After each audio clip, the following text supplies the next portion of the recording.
La Zona Cero.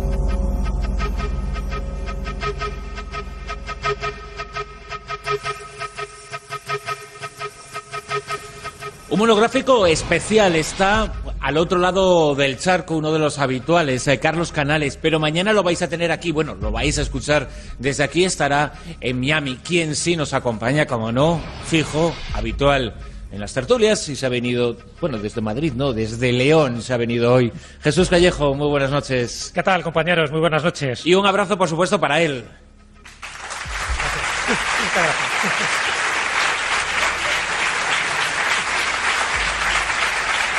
Y cómo no, para Juan Ignacio Cuesta, que después además os cantará y tendréis ocasión de aplaudirle más, si se lo merece, por supuesto. Buenas noches.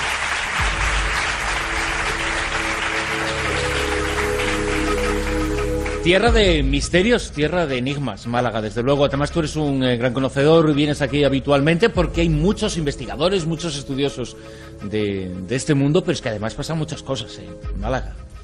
Sí, la verdad que sí. Bueno, toda Andalucía en general ya sabéis que es tierra de misterios, pero Málaga, no sé por qué, tiene propensión a que haya investigadores del misterio. Es decir, además de los lugares mágicos, de los lugares de poder, que dentro de poco pues, José Manuel Frías nos contará algunos de esos lugares, sí es cierto que proliferan muchísimos malagueños, incluso gente que no es malagueña, pero que se ha afincado aquí. ¿Por qué? Por esa magia especial que tiene este territorio, esta provincia.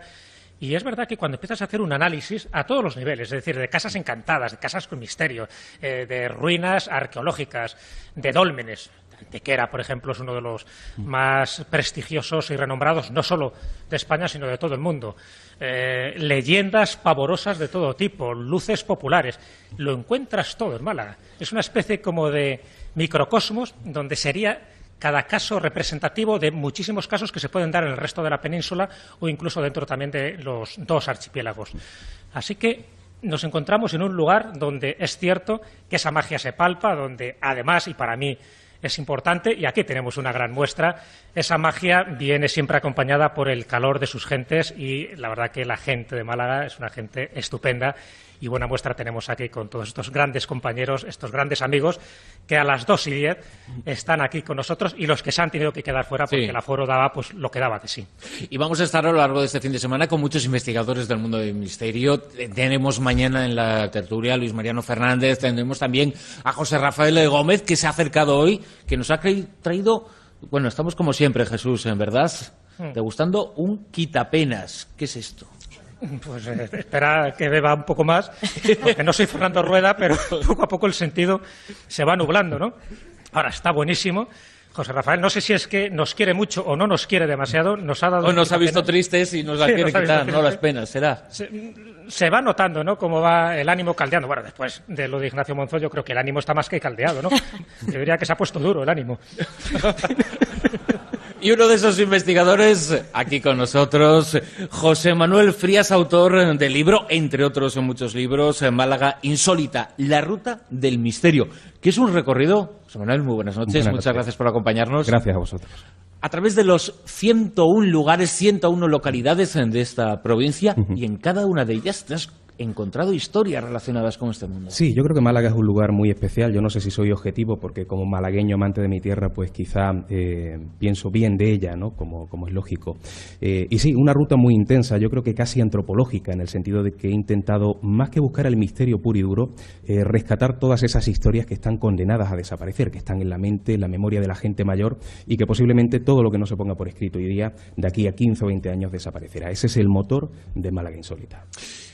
En Málaga Insólita, como dices, en cada una de estas 101 localidades, tú analizas, buscas, investigas y encuentras infinidad de leyendas, de historias, de hechos extraños. Pero hay una serie de pautas que se van repitiendo, si no en todos lugares, en muchos de ellos. Por ejemplo, apariciones de la Virgen o milagros relacionados con, por ejemplo, enfermedades que asolaban estas localidades.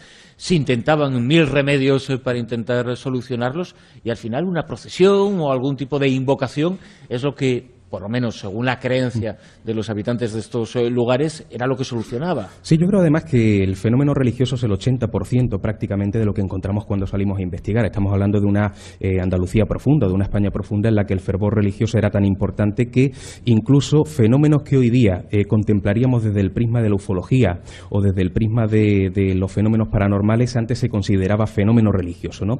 Y es lo más común. Y a veces yo he discutido mucho con historiadores que hablan de que ese tipo de fenómenos, como tú comentabas, Bruno, de aparición mariana, de suceso milagroso relacionado con una imagen, como ocurre en casi todos los pueblos, o sea, allá donde haya una ermita, o dos o tres, que es prácticamente en todos los pueblos de esta provincia y de todas, hay siempre un milagro detrás, un suceso prodigioso, ¿no?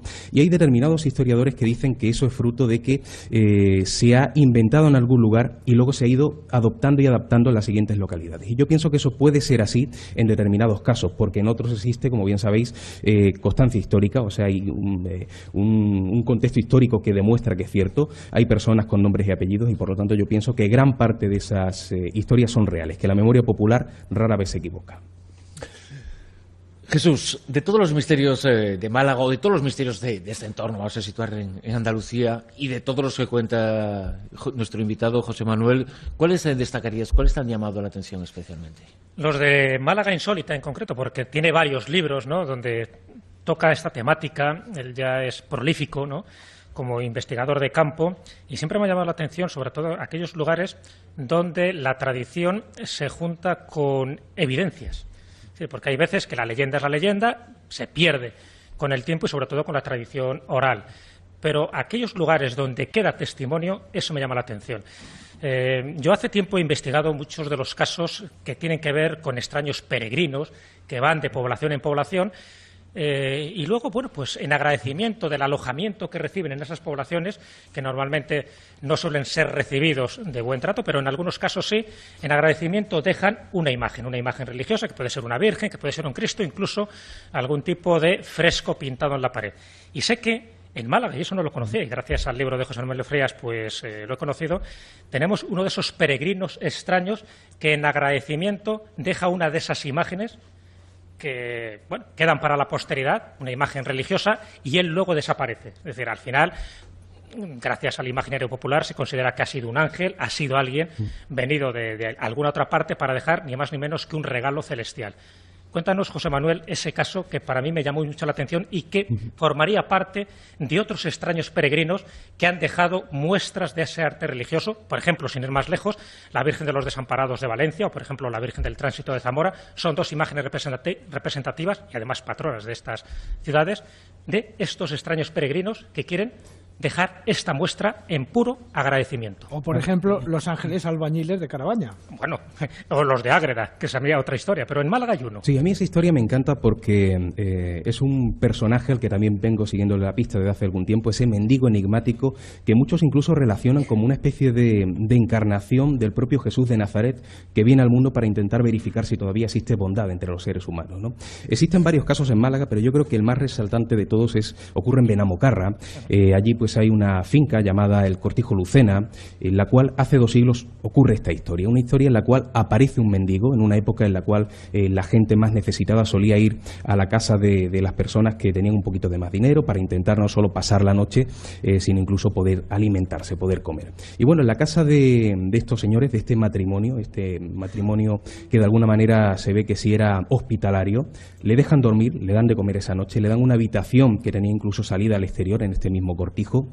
Y curiosamente a la mañana siguiente, cuando se levanta este matrimonio, se despierta, ve que el mendigo se está marchando en ese momento, mira al matrimonio y le dice una frase que yo creo que fue ya clásica: ahí les dejo un regalo.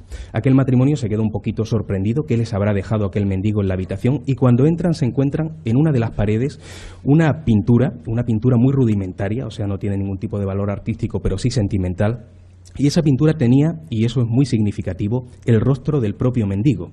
Pintura que no es un producto de la imaginación, sigue existiendo hoy día. Cualquiera que visite esta finca, con el permiso, por supuesto, de los dueños, puede ver todavía esa pintura.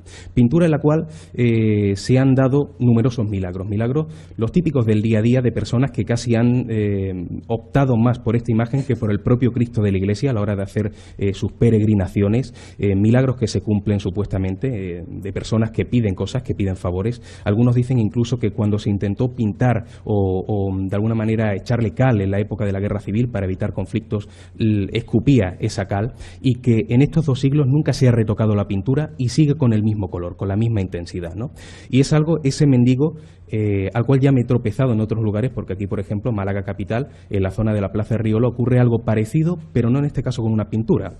Aquí aparece un mendigo que también su forma de vestir le hace muy parecido en este caso a Jesús de Nazaret, una especie de túnica, pelo largo, va a una casa de una familia pudiente, en este caso los señores de Cabrilla, pide pasar la noche y evidentemente el señor de Cabrilla, pensando que quizá este mendigo podría robar en mitad de la noche, lo encierra en su habitación, ¿no? En la habitación donde iba a pasar la noche. A la mañana siguiente, viendo que no se levantaba, que no hacía ningún tipo de insistencia por salir, cuando abre la habitación descubre que el mendigo desaparecido, pero que sobre la cama aparece un busto tamaño natural de Jesús de Nazaret, una figura que es procesionada, digamos, dentro de una tradición al convento de Santo Domingo, que luego se procesiona en Semana Santa, y el rostro de aquella figura era el mismo rostro de aquel mendigo. Desde luego, 2 historias curiosísimas. Como estáis descubriendo, José Manuel Frías lo sabe absolutamente todo sobre los misterios de Málaga. Queremos en este punto, a todos los oyentes que estáis aquí, bueno, ofreceros la posibilidad de preguntar a cualquiera de nuestros invitados sobre cualquiera de los misterios relacionados con Málaga o sobre aquello que vosotros deseéis conocer.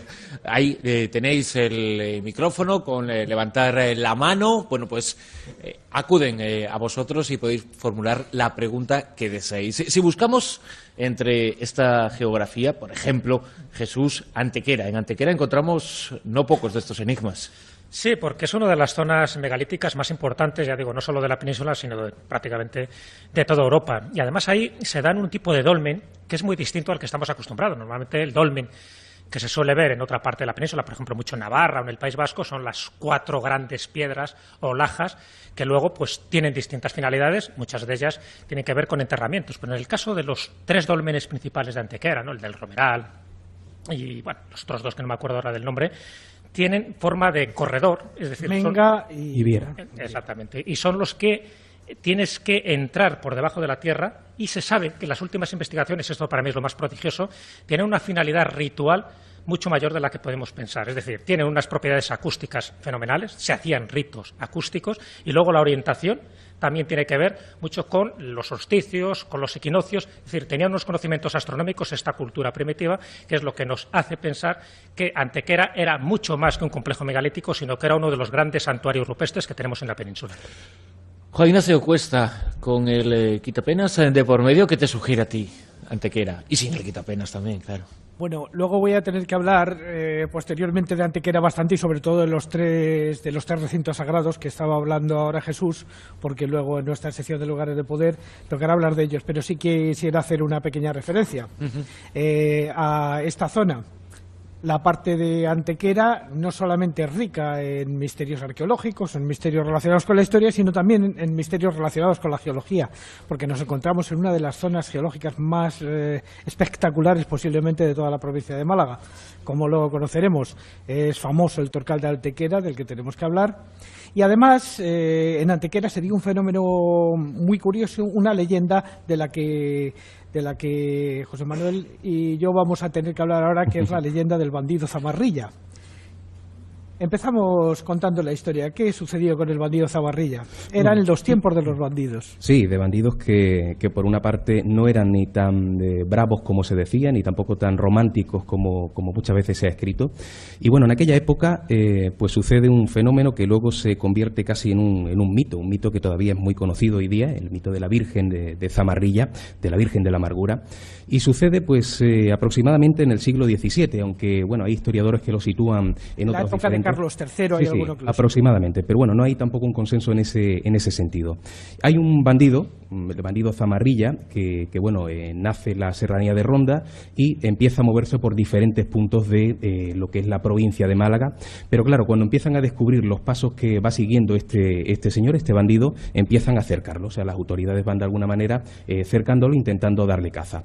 Y este hombre se encuentra finalmente en la zona de Antequera, y allí es donde ya se siente totalmente perseguido, están ya siguiendo sus pasos y se esconde dentro de una ermita, donde estaba esa imagen de la Virgen. Y no en cualquier sitio, sino además dentro del propio manto de la Virgen. Exactamente, porque en ese momento, digamos que de manera un poquito absurda, cuando está dentro del recinto y están ya prácticamente dándole caza, se esconde dentro, lo que es debajo del manto de la Virgen, pensando que no lo iban a descubrir, cosa que, como digo, es bastante absurda porque los soldados iban a mirar en todos los lugares. Pero curiosamente, no sé qué tipo de fenómeno se dio dentro del manto, pero el caso es que aquellas autoridades que fueron hacia lo que es la zona donde estaba la Virgen, miran debajo, no ven absolutamente nada, es como si hubiera tomado una cierta invisibilidad. Ese bandido se sintió totalmente salvado gracias a este prodigio de la Virgen, y ahí es donde sucede el milagro, cuando este señor, agradecido ante lo que había vivido, ante haber salvado la vida gracias a la Virgen, coge una rosa blanca, la quiere poner en el pecho de la Virgen y como no tiene nada para sujetarlo, coge un puñal que llevaba encima y se lo clava. Y en ese momento esa rosa blanca se tiñe de rojo, como si de alguna manera la sangre de la Virgen, esa sangre inexistente pero de alguna manera prodigiosa, sale del cuerpo y tiñe esa flor que era blanca en color rojo.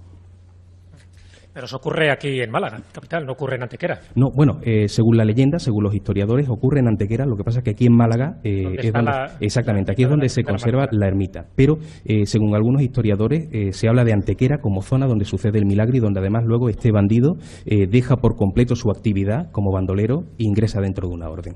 Pero, como digo, no hay consenso ni en cuanto a fechas ni en cuanto a lugares. Me da la sensación de que son como dos leyendas unidas, porque incluso del bandido se sabe el nombre, que es Cristóbal Ruiz, y se habla del siglo XIX, porque normalmente los que le persiguen e intentan capturar es la Guardia Civil. Tiene que ser, evidentemente, en el siglo XIX. Por lo tanto, me da que son dos leyendas muy similares que al final confluyen en un mismo espacio geográfico que es posiblemente, la de posiblemente, porque en cuanto a fechas de nacimiento del bandido existen varias. Una, como tú dices, más reciente y otra que es el siglo XVII, ¿no? El nacimiento se sabe que es en Igualeja, pero no sabemos exactamente la fecha. Ahí existe una cierta confusión. Hay otra historia fascinante que relatas en tu libro, en Ojén, otro personaje verdaderamente digno de ser mencionado, Pedro el Santo. Sí, Pedro el Santo, que también tuvo sus andanzas por Málaga capital, ha sido muy, muy conocido y se convierte casi en el primer ermitaño famoso, popular en Málaga, que además de realizar muchísimas obras de caridad, de trabajar en diferentes hospitales para ayudar a los más necesitados, en sus últimos años decide, pues de alguna manera, llevar una vida un poco de contemplación, una vida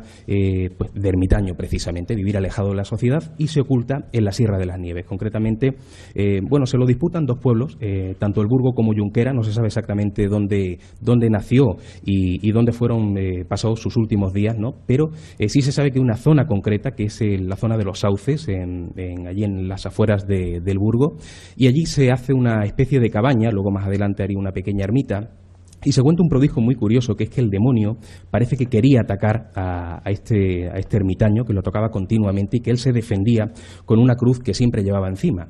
Y parte de la historia dice que ese demonio que se le aparecía provocaba incendios que iban bajando la ladera y que de alguna forma iban cercando la cabaña que él tenía construida, ¿no? Una cabaña de un material totalmente inflamable, ¿no? Y que cuando él salía con su cruz, ese fuego desaparecía por completo. Y como digo, luego se han dado muchísimos otros prodigios relacionados precisamente con la ermita que construyó y luego con una pequeña iglesia que hoy día no es de acceso al público. Y respecto a fenomenología paranormal propiamente dicha, casos tipo poltergeist, casas encantadas o fenómeno ovni, ¿en qué situación está Málaga? ¿Hay buena casuística? Sí, yo creo que en casi todos los pueblos hay lo que se conoce como la típica casa encantada o casa del espanto, ¿no? Pero yo me quedaría con un lugar muy especial que no es una casa encantada, pero sí es una cripta encantada, ¿no? En el pueblo de Macharabiaya, un pueblo que además recomiendo visitar a aquel que no haya estado, porque parece que no ha pasado el tiempo. Incluso el empedrado de las calles tiene más de 2 siglos. Es el típico pueblecito que uno llega y respira tranquilidad y silencio. Y en cuanto a misterios, también tiene el suyo, ¿no? Un misterio que se ubica tanto en la iglesia, en esa iglesia parroquial, en lo que es la cripta y en lo que es el cementerio. Está todo en la misma zona. Bien, allí hay no una leyenda, porque existen testimonios de personas con nombres y apellidos. Hay que decir que esta cripta perteneció en su momento a los Gálvez de Macharabiaya, esa familia tan importante en el siglo XVIII, que fueron embajadores de España en medio mundo. Y bueno, parece que en un momento en el que hacen unas obras de reforma, recientemente, hace aproximadamente unos 20 años, los obreros que estaban allí trabajando descubren con sorpresa que en mitad de la tarde, o sea, ni siquiera estamos hablando que fueran horas nocturnas, aparecen unos seres como ataviados con ropajes antiguos que cruzan la estancia de un lugar a otro. Y bueno, aquellos obreros que eran de Sevilla salieron corriendo de allí, dejaron el trabajo a la mediación y nunca volvieron. Las investigaciones que he estado realizando, la gente del pueblo me confirma que es así, que se han dado casos de apariciones, que en mitad de la noche en la cripta se escuchan perfectamente cómo los bancos se mueven de un lugar a otro, como si fueran empujados con una fuerza enorme. Y yo hay algo que creo que explicaría este tipo de situaciones, ¿no? Y es una especie de promesa incumplida. Dentro de la investigación que yo realizo en lo que es el pueblo y en la cripta, me encuentro con una placa del siglo XVIII, una placa que de alguna forma conmemora la muerte de la familia Gálvez, porque la saga principal muere en el mismo año, 5 personas en el mismo año, supuestamente envenenadas, y ellos, digamos que llegaron a un acuerdo con el pueblo. Ellos ofrecían parte de su dinero, si morían, para que el pueblo pudiera utilizarlo para cualquier tipo de reforma o problema que tuviera, pero a cambio lo único que pedían era una misa el día de los difuntos de manera eterna. Y claro, esa especie de acuerdo se cumplió los primeros años nada más, 10, 20 años, no se sabe exactamente hasta cuándo, pero luego se olvida, esa promesa no se cumple. Y según la tradición, precisamente son los Gálvez los que se aparecen para que de alguna manera la gente se dé cuenta de que tiene que cumplir con su parte, ¿no? Que eso entronca un poco con la idea común que tenemos del mundo de los espíritus, si es que existe, ¿no? Que a veces uno, cuando pasa al otro lado, se siente un poco anclado entre esos dos mundos, porque o bien le ha quedado algo por hacer o bien quiere que se haga justicia, como sería este caso, ¿no? O sea que una promesa incumplida parece que es el detonante, que luego además se ve aumentado con las obras de reforma. Cuando se remueve la tierra sabemos bien que eso es una especie de detonante también de fenómenos históricos antiguos, y se ha convertido en eso, en un lugar de apariciones que tiene relación con una promesa que el pueblo no cumplió. Silvia Casasola. Sí, yo te pediría, José Manuel, que repitieras el nombre del pueblo. Macharabiaya. Porque pienso que muchísimos oyentes nos van a estar diciendo ¿y cuál era el pueblo? ¿Y cuál es el nombre? Sí, además muy fácil de localizar, porque está en la comarca de la Sarquía y casi pegado a la costa, aunque hay algunos kilómetros por una carretera que no es muy buena del todo, muchas curvas, pero está cerquita de lo que es Málaga capital, Macharabiaya. Y que nos disculpen los del pueblo si muchos rosaventeros se acercan por ahí, porque me imagino que querrán ir a investigar e ir a conocerlo. Seguro que sí. ¿Y qué otro lugar también podemos decir para los rosaventeros que quieran ver ovnis, por ejemplo, en Málaga? Bueno, ovnis, yo creo que una de las zonas más calientes ufológicamente hablando es Vélez, Málaga, en el sentido de que en el pasado, sobre todo, se han dado muchísimos avistamientos ovnis. Hay un documento que yo descubro casi de casualidad, como se descubren las cosas importantes, que tiene relación, o digamos que es un libro escrito a petición del propio Vaticano, porque en aquel entonces, siglo XVII, XVIII, se daban muchísimos avistamientos ovnis en esta zona que la Iglesia consideraba señales del cielo, o sea, señales de Dios, de los santos mártires que estaban enterrados en la zona, pero que evidentemente cuando contemplamos ese tipo de fenómenos son los mismos que los testigos de avistamientos ovnis nos narran hoy día, ¿no? Y la Iglesia, pensando que eso tenía que ver con la religiosidad, pide que personajes importantes de la época escribieran un libro donde narren todos esos signos de Dios, ¿no? Y bueno, cuando yo me he leído esa obra, la verdad es que me he quedado totalmente alucinado, porque además de describir perfectamente con pelos y señales ese tipo de avistamientos, que normalmente se daban en número de 3, o sea, 3 objetos que solían surcar siempre los cielos de Vélez, Málaga, de un lugar a otro, que a veces incluso parece que entroncaban con el fenómeno religioso, en el sentido de que, por ejemplo, en algún que otro monte donde había una cruz enorme, esas luces se colocaban en los diferentes palos de la cruz, como si de alguna forma estuviera incitando a la religiosidad. Y yo creo que lo más importante es una descripción que hace de una especie de lo que yo considero un humanoide, porque en una de las partes del libro se habla de que había una serie de personas en la garita de la fortaleza del castillo de Vélez, hoy día pues medio en ruinas, y de pronto escuchan un ruido extraño, una iluminación que entra por debajo de la puerta, y cuando salen al exterior ven una luz en el cielo, una luz bastante grande y un ser que ellos describían como si tuviera algún tipo de ropaje luminoso, brillante, y estaba enganchado a una de las torres del castillo. Esa luz se acerca y el ser desaparece como si fuera totalmente abducido por la luz. Con lo cual, algo que el Vaticano pensaba que era un fenómeno puramente religioso, viéndolo desde el prisma de la ufología, es una nave extraña y un ser que fue abducido precisamente por ese ovni. José Manuel Frías, autor del libro Málaga Insólita, La Ruta del Misterio, periodista, investigador y gran conocedor de estas temáticas. Muchas gracias por acompañarnos esta noche, por venir hasta aquí, a estas horas, y bueno, pues por ayudarnos un poquito a conocer algo más sobre el lado oculto, que no escondido, de esta fantástica provincia. Muchas gracias a vosotros, un placer. Jesús Callejo. Seguimos hablando. Haciendo un pequeño, si me permitís, haciendo un pequeño juego de palabras, la verdad que cuando se leen y se escuchan por parte de José Manuel Frías este tipo de casos de lugares encantados, no me diréis que no producen verdaderos escalofríos. Juan Ignacio Cuesta, vete preparando la garganta, que dentro de poquito hay actuación. No, mi garganta está bien. Lo único que, ya que José Manuel ha recogido tantas leyendas marianas, podíamos hacerle un pequeño homenaje a esa Virgen que tanto se le... tanta devoción se le tiene en estas tierras. Pues homenajela rápido, que si no se nos va. Bueno, pues hagámoslo con algo del siglo XVI, de Tomás Luis de Vitoria, ¿de acuerdo? Venga. Ave María, gratia plena,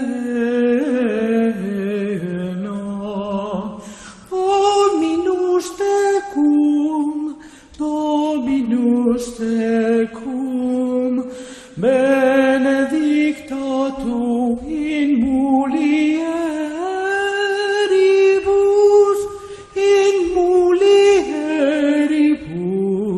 et benedictus fructus ventris tui, Iesus Christus. Santa Maria, Mater Dei, ora pro nobis peccatoribus, nunc et in hora mortis nostre.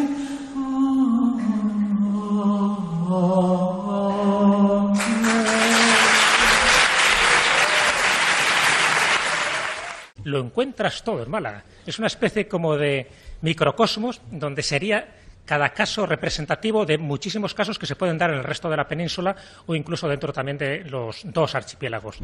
Así que nos encontramos en un lugar donde es cierto que esa magia se palpa, donde además, y para mí es importante, y aquí tenemos una gran muestra, esa magia viene siempre acompañada por el calor de sus gentes y la verdad que la gente de Málaga es una gente estupenda y buena muestra tenemos aquí con todos estos grandes compañeros, estos grandes amigos que a las 2:10 están aquí con nosotros y los que se han tenido que quedar fuera porque el aforo daba pues lo que daba de sí.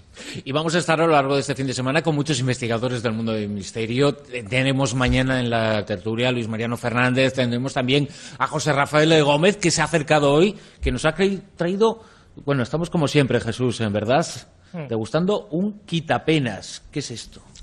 Pues espera que beba un poco más, porque no soy Fernando. La Zona Cero.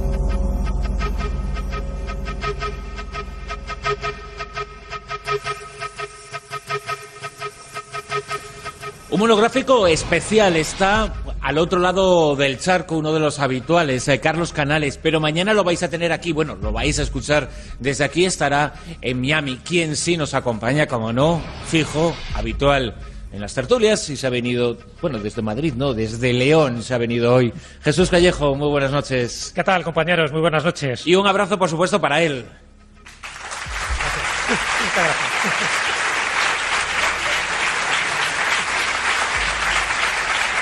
Y cómo no, para Juan Ignacio Cuesta, que después además os cantará y tendréis ocasión de aplaudirle más, si se lo merece, por supuesto. Buenas noches.